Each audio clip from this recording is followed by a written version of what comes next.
Ju njohim me edicionin informativ të lajmeve. Kjo është Radio 7. Emiratet e Bashkuara Arabe garantojnë koston e akomodimit për të gjithë vizitorët dhe turistët që kanë mbetur të bllokuar në aeroporte për shkak të ndaljen fluturimeve. Lajmi u konfirmua nga Departamenti i Kulturës dhe Turizmit në Abu Dhabi. Në një deklaratë, drejtuar hoteleve, institucioni u ka kërkuar strukturave akomoduese të zgjasin qëndrimin e vizitorëve që kanë arritur datën e largimit, por nuk mund të udhëtojnë për arsye jashtë kontrollit të tyre. Sipas autoriteteve, rreth 20.200 pasagerë janë prekur nga riplanifikimi i fluturimeve. Atyre u sigurohet strehimi përkohshëm, ushqime dhe pije si dhe asistencë për riprenotime në përputhje me planet operacionale të miratuara. Aeroportet në Emiratë u mbyllën të shtunën pasdite për shkak të përshkallëzimit të tensioneve rajonale mes SBA-s, Izraelit dhe Iranit. Ambasada e Republikës Kosovës në Riyadh njofton krijimin e një korridori lëvizje për kthimin e të gjithë shtetasve të huaj në vendet e origjinës. Referuar Ministrisë së Punëve të Jashtme të Arabisë Saudite thuhet se autoritetet saudite presin nga vendet e origjinës të dorëzojnë një listë me emrat e qytetarëve, të dhënat e pasaportave dhe destinacionet të udhëtimit të tyre, përfshirë vende nga vinë, si Kuvaiti, Bahreini, Katari, Emiratet e Bashkuara Arabe dhe Omani.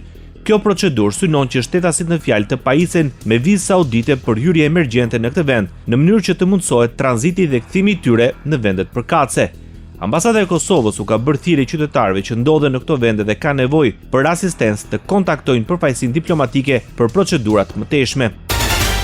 Rritet numri i shtetasve të Maqedonisë së Veriut që kanë raportuar se ndodhen në zona të rrezikuara të lindjes së mesme. Nga Ministria e Punëve të Jashtme dhe Tregtisë në Shkup bëjmë dije se më shumë se 150 shtetas të Maqedonisë kanë kontaktuar ambasadat në Tel Aviv, Doha dhe Abu Dhabi për mundësitë e evakuimit. Ministria e Punëve të Jashtme dhe Tregtisë së Jashtme u bën thirrje të gjithë shtetasve që ndodhen në vendet e rajonit të respektojnë me përpikmëri udhëzimet dhe drejtimet e autoriteteve lokale të sigurisë.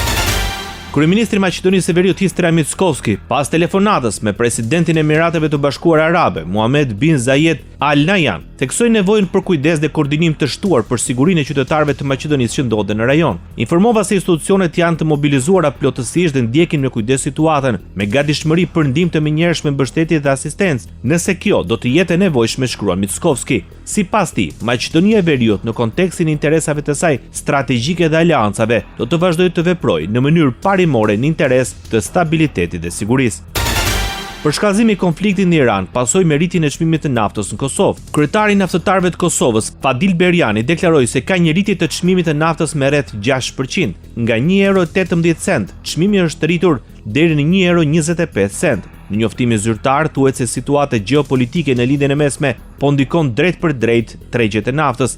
Rritja e tensioneve dhe rreziku për ndërprerje në prodhim apo transport po shtojnë pas sigurinë e furnizimit global, duke shtyrë çmimet e naftës më lart. Vëmendja është veçanërisht tek ngushtica e Hormuzit, një nga rrugët më të rëndësishme të kalimit të naftës në botë, thuhet në reagimin e shoqatës së naftëtarëve në Kosovë. Sipas kësaj deklarate, çdo problem në ngushticën e Hormuzit reflektohet më njëherë në tregje dhe zakonisht përkthehet në kosto më të larta të karburantit për konsumatorët. Ndoqët lajmet shkurt në Radio 7, zëri pozitiv i qytetit.